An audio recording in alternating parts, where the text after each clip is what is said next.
Olá pessoal, vamos iniciar aqui a nossa segunda parte do nosso vídeo Evidências da Existência de Deus. Na primeira parte nós falamos e usamos como evidência da existência de Deus o universo.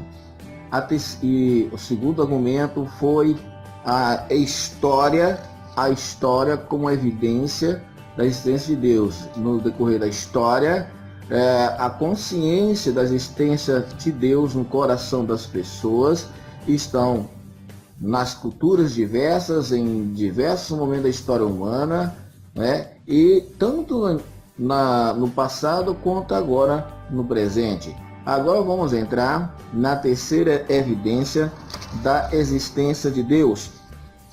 E essa terceira evidência, ela está na percepção, exatamente nas percepções. Nós temos três tipos de percepções. A primeira percepção que nós temos é a percepção objetiva das coisas que nos rodeiam. A segunda percepção que existe é aquela percepção subjetiva, que nos dá consciência do nosso ser, do nosso próprio ser. E a terceira percepção é a percepção espiritual ou percepções religiosas. E falando sobre nessa percepção, da percepção sobre religiões e percepção espiritual, que nós conseguimos ter essa percepção da existência de Deus. Os nossos corações percebem a existência de Deus. Existem três elementos que pertencem a uma percepção. Primeiro, quem percebe, eu estou percebendo. Segundo, uma coisa que é percebida, ou um ser que é percebido. E terceiro, o ato de perceber. E dentro disso, como nós vemos, que as nossas percepções mostram a evidência da existência de Deus. O coração humano tem uma percepção clara da existência de Deus. Deus existe e podemos nos relacionar com Ele. Exatamente isso. Mas aquelas pessoas que dizem que mais a percepção pode ser uma questão de imaginação nossa. Nós podemos imaginar, olha, se há uma percepção é porque da existência de Deus em nosso coração, é porque existe uma causa. Essa causa é o próprio Deus nos movendo a crer nisso, a perceber, a sentir a sua presença. Se você tira a causa, não pode existir, então não existiria essa percepção da existência de Deus.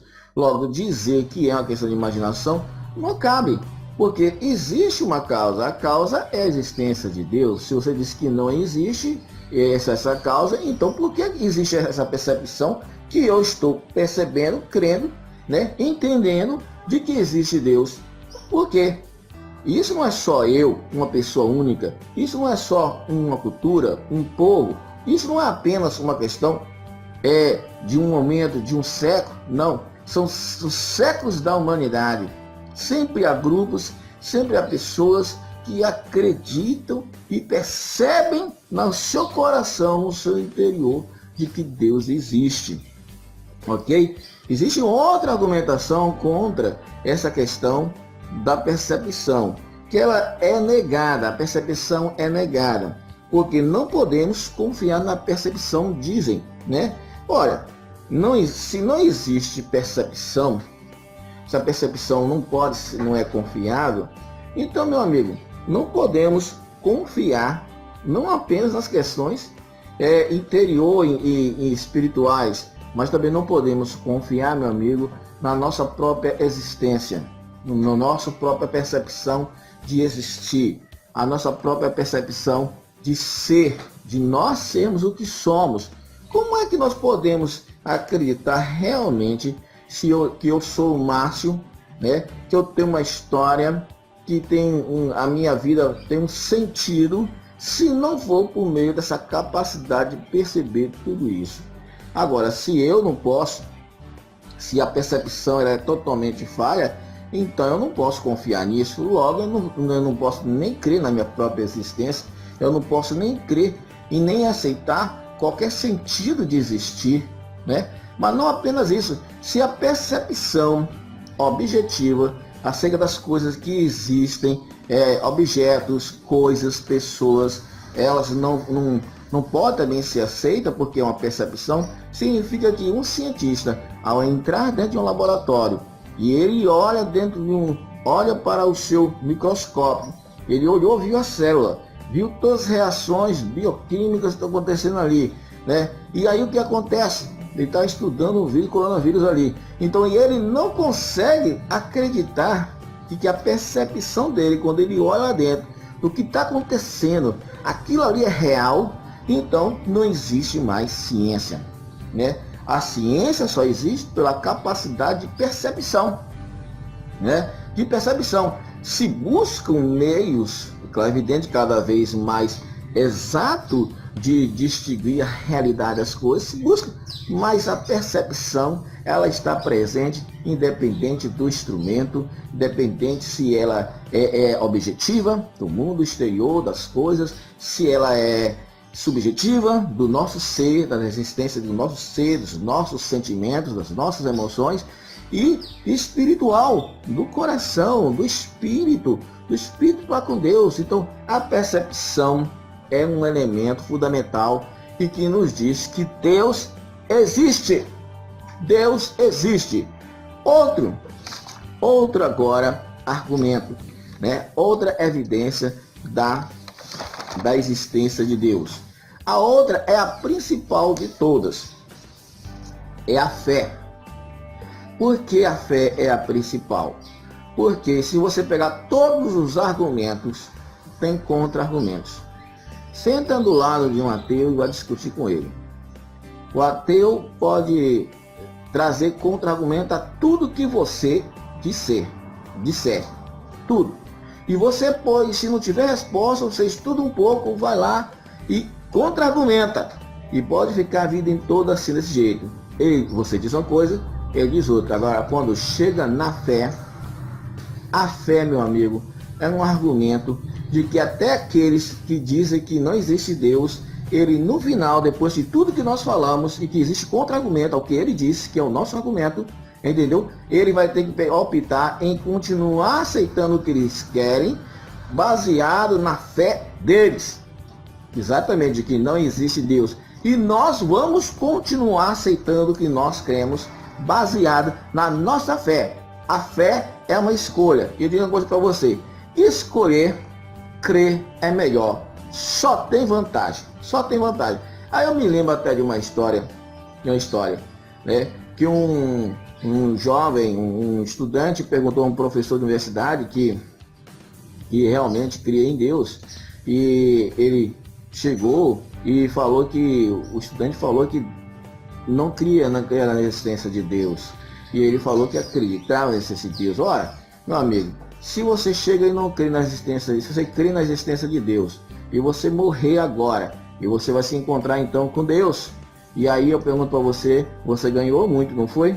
Você vai viver para Deus, ou você vai renunciar a certa vida de pecado, vai cometer alguns sacrifícios em nome de uma vida que agrade a Deus. Mas se você disser que não acredita em Deus, e você viver a vida do jeito que você quiser, e você acreditar em tudo que você quiser acreditar, e desprezar Deus na sua vida, e você viveu, então você morreu. E quando você morrer, você descobre que existe Deus. Existe Deus. E aí, meu amigo, você se dá muito mal. Entendeu? Mas e aquele que acreditou em Deus e supondo-se que ele morreu e depois descobriu que não existe Deus? Ele não perdeu nada. Ele foi um bom cidadão. Ele viveu em paz. Ele viveu bem. Crer sempre é a melhor opção, né? E como diz, como é que é o nome dele? É o padre do existencialismo cristão, que ele fala sobre o salto da fé, Soren Kierkegaard. Ele fala sobre o salto da fé. O salto da fé é exatamente isso. Você salta no escuro, você chega, precisa de fé. Vamos supor que você tenha uma ponte, e aí essa ponte está tudo escuro, né? Tem um abismo, e você não sabe, dentro desse abismo, qual a distância, se é 1 metro ou 2 metros, ou 10 metros entre uma ponta e outra. E você não tem opção, você tem que saltar e você não vê o outro lado. Você vai usar a fé, o salto no escuro, tá tudo escuro, você fala, se você ficar naquele lugar, por exemplo, está correndo risco, você morre. E se você saltar, você poderá viver ou morrer. E você opta então em acreditar que você vai saltar, porque há no outro lado um piso para você tocar, o chão para você tocar. É o salto na fé, o salto no escuro. Que ninguém pode pegar aqui neste momento e ver o céu e ver literalmente Deus lá.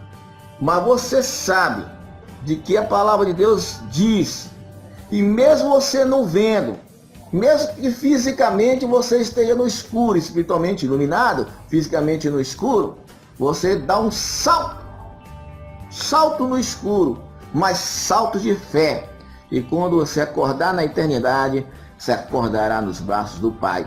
A fé é a prova da existência de Deus. Eu gosto muito da questão do tema da fé, porque com a fé nós conhecemos a Deus. Com a fé mantemos comunhão com Deus. Com a fé ouvimos a Deus. Com a fé falamos com Deus. Com a fé obedecemos a Deus. Com a fé compreendemos a revelação de Deus. Ainda mais, com a fé nós temos uma compreensão nítida do que é. Um pastor uma vez teve uma definição interessante da fé. Ele falava: fé é ver o invisível, é crer no incrível e obter o impossível. Bonito, né? Mas pensa nisso aí. Fé é ver o invisível, né? Eu vejo Deus. É crer no incrível, um Deus poderoso, né? É obter impossível, todo poderoso, né? Deus extraordinário. Mas eu gosto mais da definição bíblica, que a fé em Hebreus 11:1 diz o seguinte: fé é o firme fundamento das coisas que se esperam e a prova das coisas que se veem. Olha, a fé é a prova das coisas que não se veem. Você está vendo Deus? Não, mas a fé me prova que Deus existe. A fé também, eu não sei, Jesus Cristo vai voltar, certo? E como é que você prova isso? Crendo, sua fé. Essa palavra é firme fundamento das coisas que se esperam. Fundamento, né? No grego, é uma palavra técnica que significa título de propriedade. A fé é um título de propriedade, certo? É uma prova das coisas que vão acontecer, e você sabe que vai acontecer, de que Deus existe. Olha só, se você tiver uma casa, você tem seu título de propriedade, você viaja para os Estados Unidos, e ao chegar lá a pessoa fala assim: você tem uma casa no Brasil? Tenho. Você tem alguma prova que você tem uma casa no Brasil? Ó, aqui o meu título de propriedade. Sabe qual é o seu título de propriedade? A fé. A fé é a prova cabal e inquestionável, porque ela é pessoal e também pode ser coletiva, de que Deus existe, que Deus atua na sua vida, ok? Então, passar para o último argumento, que é a experiência cristã, exatamente, que depende da fé. A experiência cristã, ela é pessoal e ela é coletiva. Olha só a salvação em Cristo Jesus, e pode trazer experiências novas. Vou contar para você aqui a minha experiência de salvação em Jesus Cristo. Eu era uma pessoa que tinha dificuldade de crer nas coisas. E crer até na própria existência de Deus eu tinha dificuldade, certo? Mas um dia, depois de insistência de muitos parentes de ir para a igreja, entendeu? Eu simplesmente, um dia eu fui na igreja, eu falei assim com meus irmãos e primos: se eu não me converter hoje, por favor, não me chame mais para a igreja, porque eu detesto aqueles bancos duros daquela igreja que eu tinha ido lá. Aí eu cheguei, né? Cheguei e fui. Quando chegou, terminou o culto, eles insistiram comigo: vamos no monte orar. Vamos no monte orar. E aí, a fé, coisas espirituais podem acontecer. Entendeu? Aí você fala, essa coisa de você está imaginando. Pô, pode ser que esteja imaginando, né? Para outras pessoas. Mas na minha experiência, E na minha fé, não. Uma pessoa usada por Deus e há pessoas que são usadas por Deus, as pessoas que enganam dizendo que são usadas por Deus, a nível de revelação e profecia.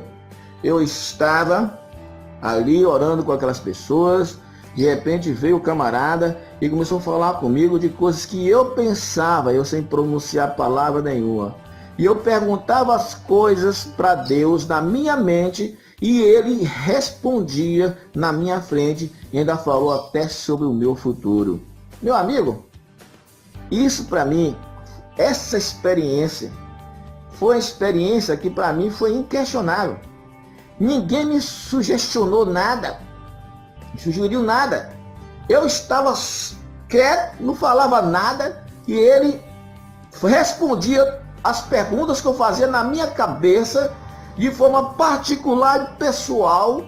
E essa pessoa já até morreu já, esse irmão morreu, já faleceu já, entendeu? Mas Deus usou poderosamente. Quando eu cheguei em casa, eu peguei a Bíblia e abri ao acaso, botei o dedo e caiu na mensagem que Jesus falava, que aquele que beber da água que eu lhe der do seu interior, fluirão rios de água vivas.